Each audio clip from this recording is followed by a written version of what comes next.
bonjour de nouveau. Bonjour, Monsieur Bonjour. Lecor. Bonjour, Monsieur Dobrescu. Bienvenue chez nous, chez Crime Scene Press. C'est avec un très grand plaisir que je vous reçois aujourd'hui pour parler du roman Après la guerre,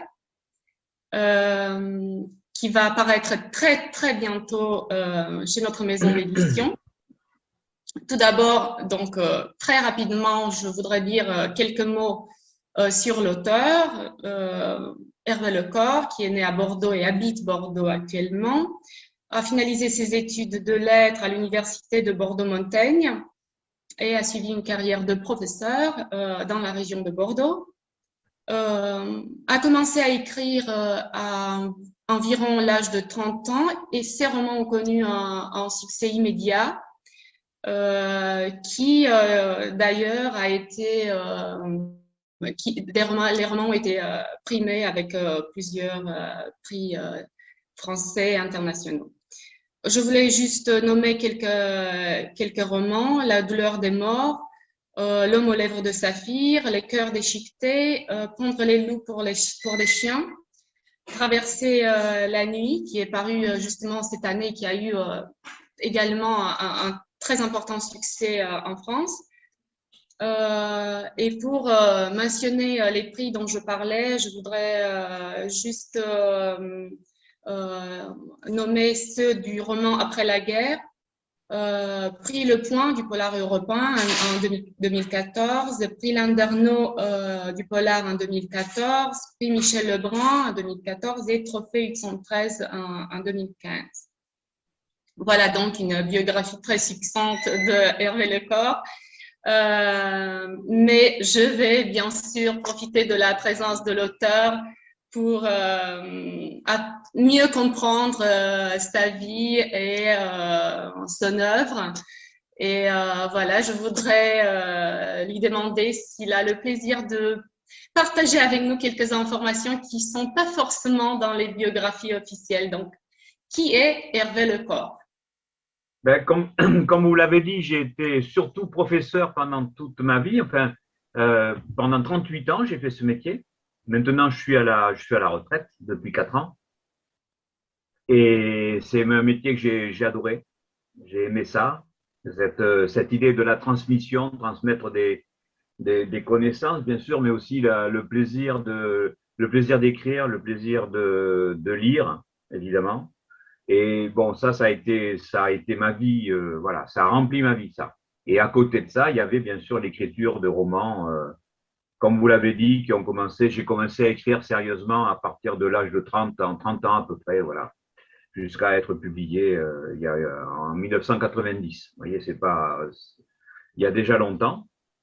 Et voilà, sinon, voilà, j'ai une vie de prof tout à fait ordinaire, rien de bien remarquable, voilà, simplement une passion pour l'enseignement et puis pour l'écriture. Voilà. Sur vos épaules pèse, je dirais, dans ce monde comme ça, dans ce monde autre, la difficulté d'expliquer, je crois, au public pourquoi en France cet intérêt si vif, cette passion à peu près déchirante pour rediscuter l'histoire des années 40 et 50. Parce que c'est vraiment le noyau de vos romans. Oui.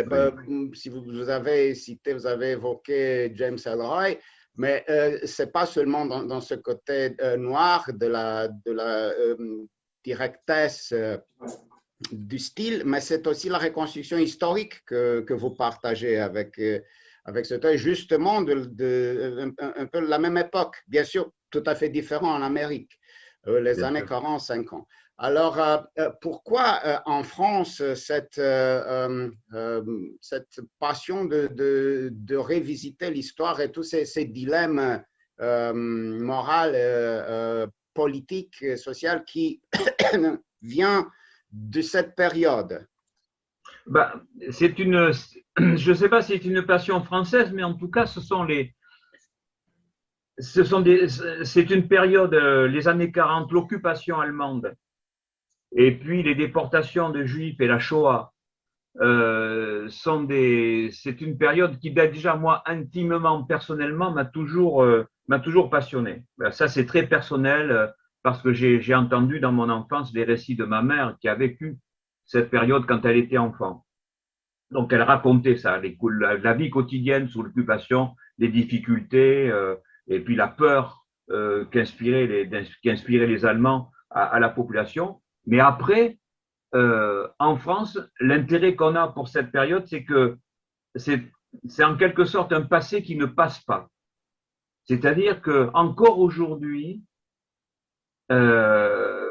combien 80 ans après, on a encore des polémiques, encore des discussions, encore des débats sur la façon dont cette période a été gouvernée, a été gérée à l'époque par le maréchal Pétain, donc qui a collaboré avec les Allemands. Il y a encore des discussions là-dessus, il y a encore des débats. Aujourd'hui, il y a un polémiste d'extrême droite qui, par exemple, rend hommage au maréchal Pétain. Il dit que cet homme-là, finalement, ne s'est pas si mal comporté, qu'il a fait ce qu'il pouvait et qu'il a sauvé la vie de nombreux juifs. Quand on voit, bien sûr, le résultat des déportations et de la Shoah en France, on peut bien sûr en douter. Donc, il y a encore des discussions autour de ça, encore beaucoup de… La France a vraiment du mal, je ne sais pas si c'est le seul pays au monde d'ailleurs, mais la France a vraiment du mal avec son histoire et avec un regard lucide sur son histoire. Ce sont toujours des discussions à la fois historiques, mais aussi et surtout politiques. Et puis, dans ce roman-là, je m'intéresse aussi à un autre passé qui ne passe pas, c'est celui de la guerre d'Algérie. Puisque j'ai l'un des personnages part faire la guerre en Algérie.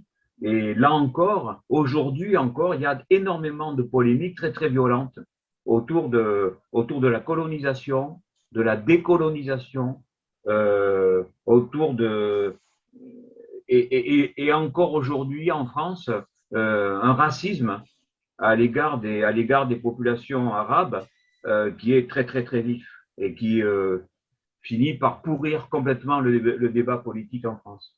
Donc voilà, ça, ce sont les raisons pour lesquelles on revient souvent pas forcément dans la littérature d'ailleurs, mais on revient souvent pour ces raisons-là sur ces périodes, parce qu'elles sont toujours des plaies ouvertes en quelque sorte. Et écrire un roman noir autour de ça, autour de ces questions qui posent la question aussi de la violence, qu'elle soit historique, policière, qu'elle soit criminelle, tout ça m'intéresse. Donc ça permet comme ça d'aborder ces périodes avec un angle un peu aigu, avec un regard un peu engagé. Voilà. Donc, j'ai une question maintenant que vous avez expliqué ça.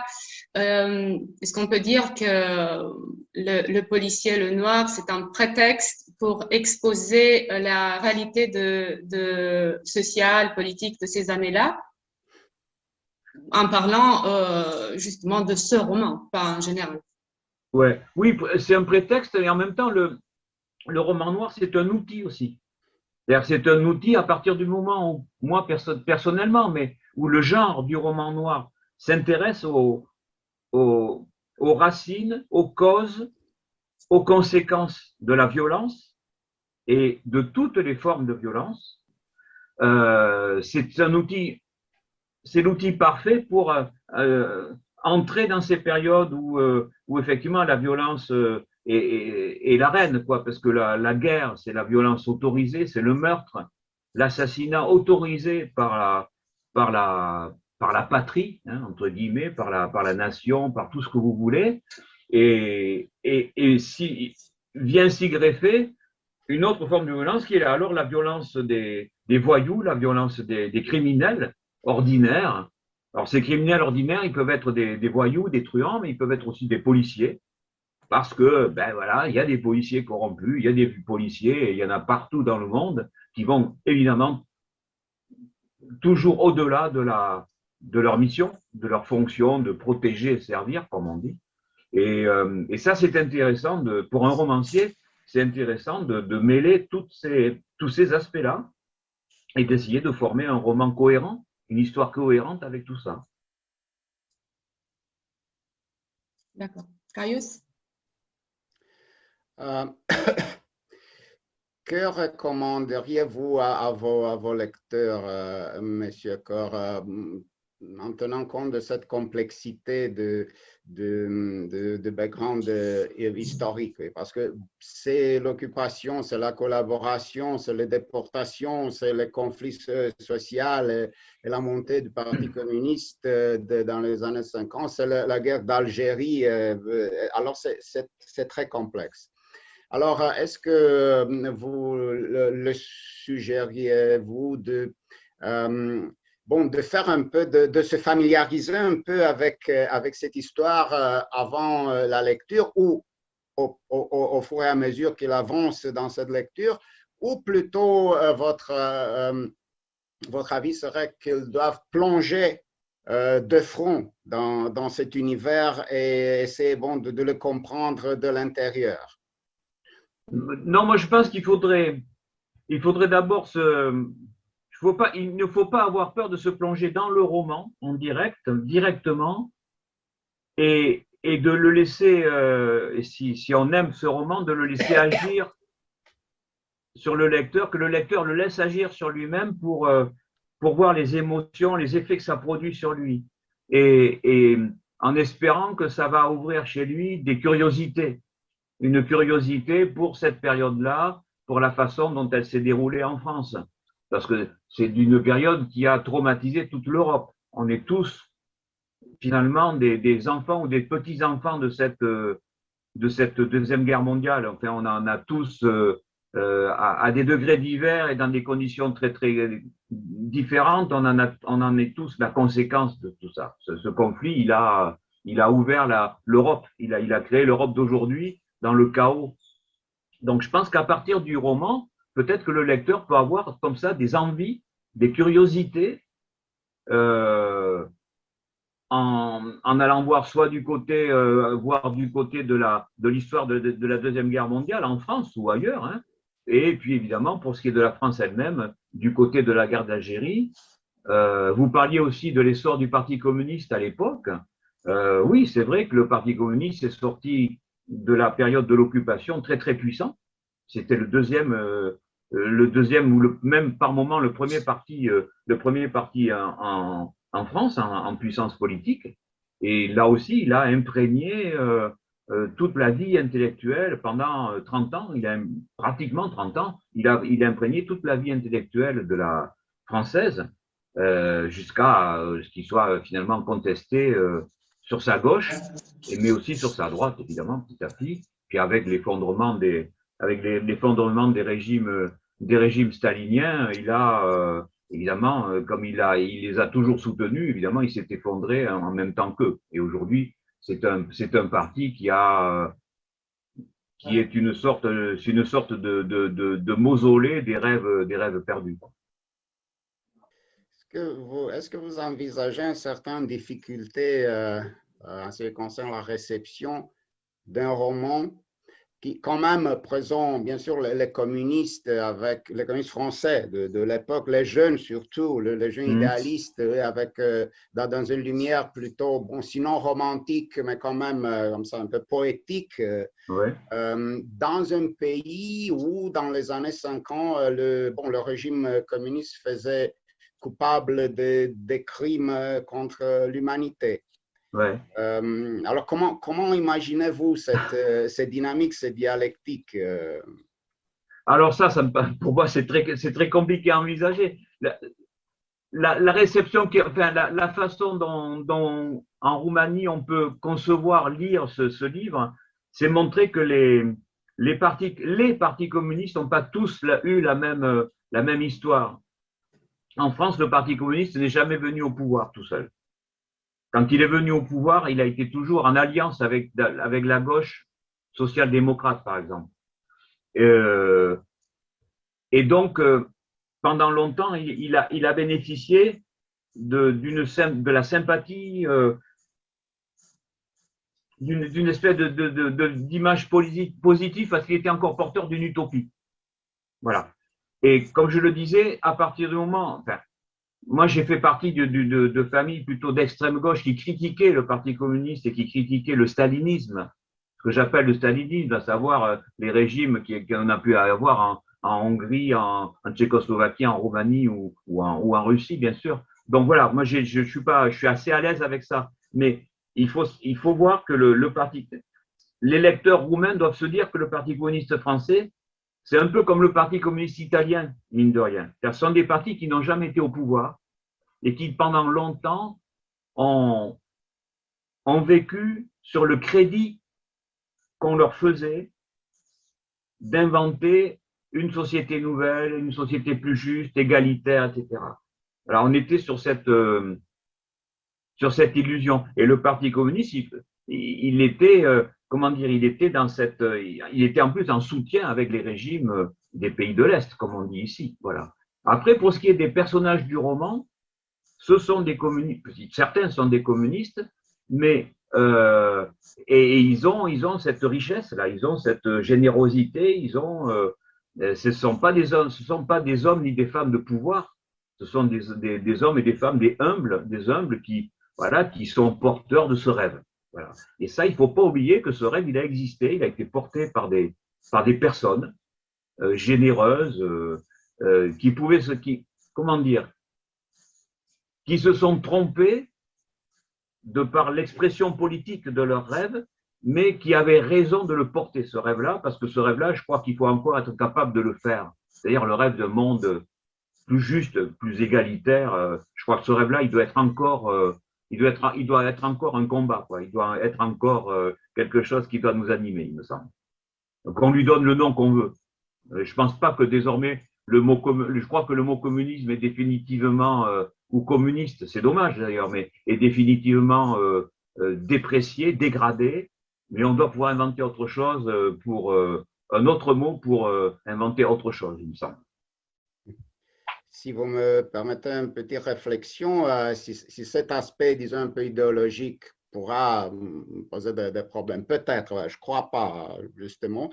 Mais d'autre part, la manière dont vous présentez l'anomie de l'après-guerre, tous ces gens qui se faufilent comme ça, les anciens collaborateurs qui se blanchissent d'un jour à l'autre, tout ce monde, je crois que les lecteurs roumains, surtout ceux avec une certaine expérience de vie, vont bien comprendre ça parce que ce serait vraiment l'atmosphère de nos années 90 et bien sûr avec des réflexions jusque dans notre présent le plus immédiat. Alors, permettez-moi de suggérer déjà aux lecteurs qu'ils vont trouver beaucoup des dilemmes moraux de cette époque que nous appelons celle des dalmatiens, vous voyez, comme les chiens dalmatiens qui sont comme ça, avec des taches, tous ont des taches noires. C'est blancheur comme ça de fond. Alors, ici, ils vont trouver beaucoup de matériel domestique, de ainsi dire. Découvrir leurs propres problèmes et dilemmes. Parce que, bon, quand vous êtes une personne publique, alors aussi il y a des informations publiques sur votre biographie, alors on peut aisément apprendre que vous êtes le ressortissant d'un lycée et d'une université qui les deux sont placés sur le patronage spirituel de Montaigne. Alors, je me suis demandé si vous entretenez une certaine relation spéciale avec le Grand Bordelais, bon, comme auteur, comme écrivain. Est-ce que vous sentez qu'il y a quelque chose, il y a un certain que sais-je dans votre écriture? Est-ce qu'il vous influence comme ça, son esprit est quelque part là-bas Non, pas du tout. Montaigne, je l'ai lu. Je l'ai même lu pour passer un concours d'enseignement en détail. Non, alors si, il y a une petite chose qui m'intéresse à Montaigne et que j'ai découverte en l'étudiant de près, quoi. C'était sa façon d'écrire et la façon qu'il avait de retravailler en permanence son texte. Il rajoutait toujours des choses. Une année, puis une année, d'un mois sur l'autre, d'une année sur l'autre, il rajoutait tout le temps. Il enrichissait tout le temps son texte. Et c'était un texte c'était un texte en mouvement, un texte vivant en fait. Et ça, je trouve, Ça, je trouve ça passionnant quand on essaye d'écrire. Je crois que comment dire, on décide que le livre est fini. En fait, le texte, on pourrait l'écrire sans fin, le texte, le livre. On pourrait l'écrire pendant 10 ans, 20 ans, en rajoutant des choses, en supprimant d'autres. Et finalement, on fige le texte alors que il pourrait vivre encore longtemps. Quand je relis après la guerre, il y a des choses que j'aimerais bouger. Alors je ne vous le dirai pas en détail là, mais il y a des trucs. Ah mais tiens, ça j'aimerais dire ça, j'aimerais dire ça. Et ça c'est passionnant.